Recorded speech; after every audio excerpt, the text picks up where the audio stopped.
अगर आप लोग बीच में टोका टोकी नहीं करते तो मैं अपना बात को कुछ पॉइंट बोल करके समापन करना चाहता था, लेकिन आपने मुझे टोका है तो मैं बहुत सॉफ्ट क्वेश्चन, कुछ छोटा सवाल मैं आपके लिए छोड़ के जाना चाहता हूं सर।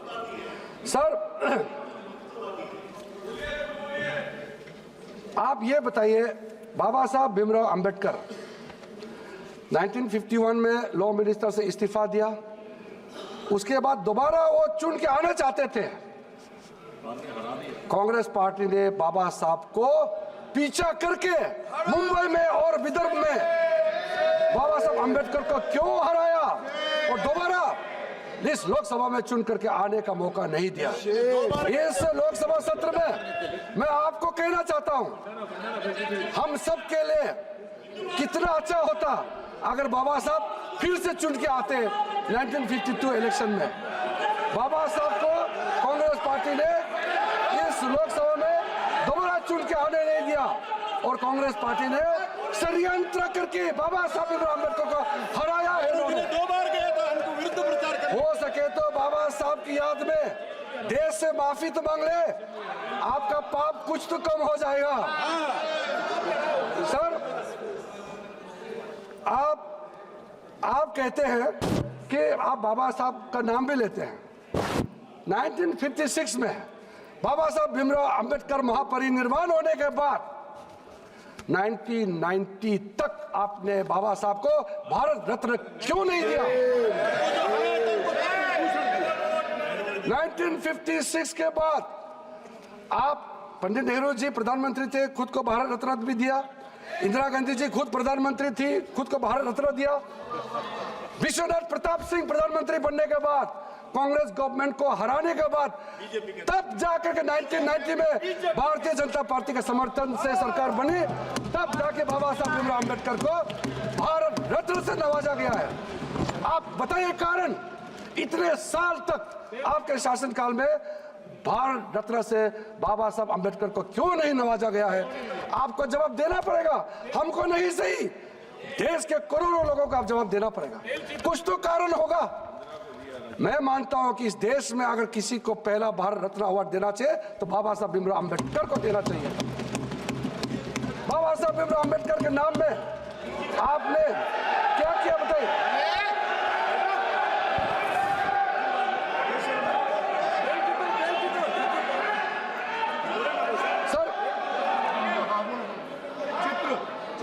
प्रधानमंत्री मोदी जी ने जो काम किए, स्कीम चलाया, बाकी को मैं नहीं कहना चाहता हूं, बहुत लंबा हो जाएगा। लेकिन बाबा साहब भीमराव अंबेडकर के संबंध में मैं ये कहना चाहता हूं, प्रधानमंत्री मोदी जी ने तीर्थ स्थल, 5 तीर्थ स्थल का जो प्रमुखता दिया है उसके बारे में मैं कहना चाहता हूं। सर, मऊ में जहां बाबा साहब भीमराव अंबेडकर का जन्म हुआ था मध्य प्रदेश में, वो जन्मभूमि तीर्थ स्थल जो है बाबा साहब का जन्मभूमि के नाम से विकसित किया जा रहा, क्योंकि पहले से था, उसको और भव्य तरीके से आगे विकसित किया जा रहा। लंदन में जहां बाबा साहब भीमराव अंबेडकर, जहां वो वकालत पढ़ाई किया, जिस घर में रह करके, मैं जब गृह राज्य मंत्री था तब भी उस घर में गया, मैं जब खेल मंत्री था तब भी गया, मैं जब कानून मंत्री बने तब भी गया।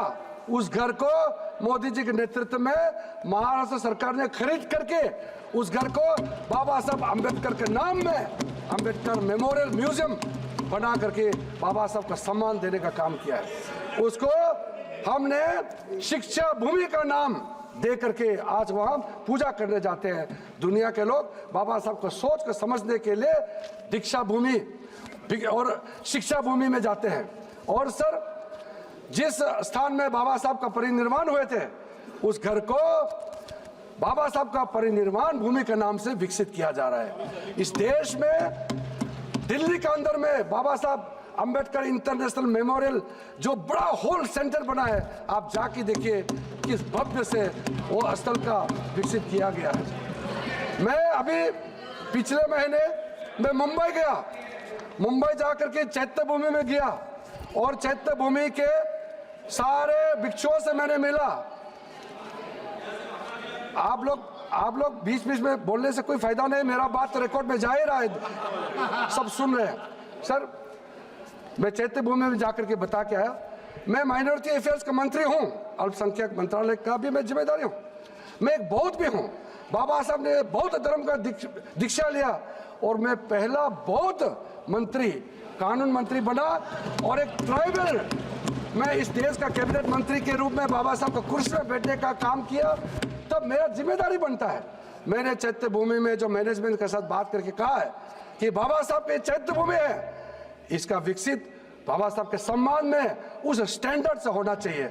और हमने उनको कह गया, मोदी जी के नेतृत्व में आपको जो भी मदद चाहिए हम लोग प्रदान करेंगे। सर, आपको भी अच्छा लगेगा, दिल से लगे ना लगे, लेकिन कम से कम बोल दीजिए, आपको भी अच्छा लगेगा। हमको तो अच्छा लगेगा है।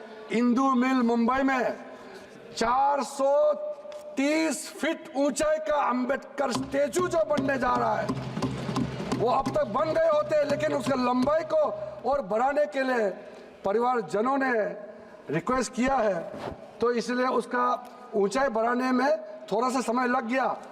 लेकिन जब 2026 में उस अरब सागर के तट में मुंबई में 430 फीट ऊंचाई का बाबा साहब अंबेडकर का मूर्ति जब खड़ा होगा, सब देख करके अच्छा लगेगा कि ये बाबा साहब का मूर्ति 25-30 किलोमीटर दूर से भी दिखाई देगा और हमको बाबा साहब का कदमों पे चलने के लिए और प्रेरित मिलेगा। ऐसा भव्य वहां पे मूर्ति बनाया जा रहा है। सर, इसी बाबा साहब के नाम से मैं, अब बाबा साहब का नाम बोलने से भी आपको आपत्ति है?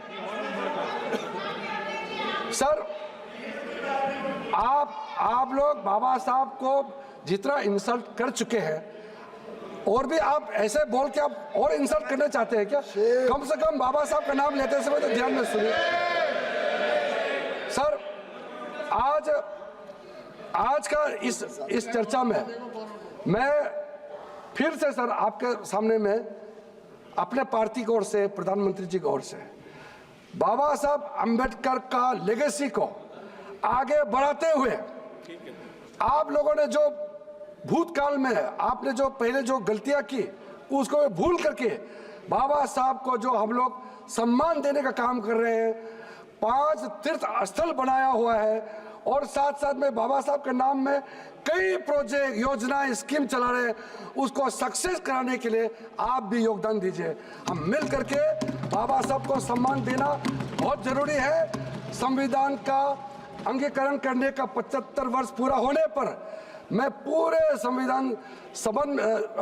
संविधान की उस सभा में रहने वाले जितना भी महानुभाव, महान आत्माओं को नमन करते हुए आपके प्रति भी मैं धन्यवाद प्रकट करना चाहता हूं, क्योंकि आपने जो समय दिया, सबको बोलने का मौका दिया और हमारा संविधान को और आगे बढ़ाने का, हम सब मिलकर के काम करने का एक संकल्प लेकर के 2047 में भारत को नरेंद्र मोदी जी के नेतृत्व में विकसित राष्ट्र बनाने का संकल्प लेकर के काम करने का अपील करते हुए मैं अपना बात को समाप्त करना चाहता हूँ।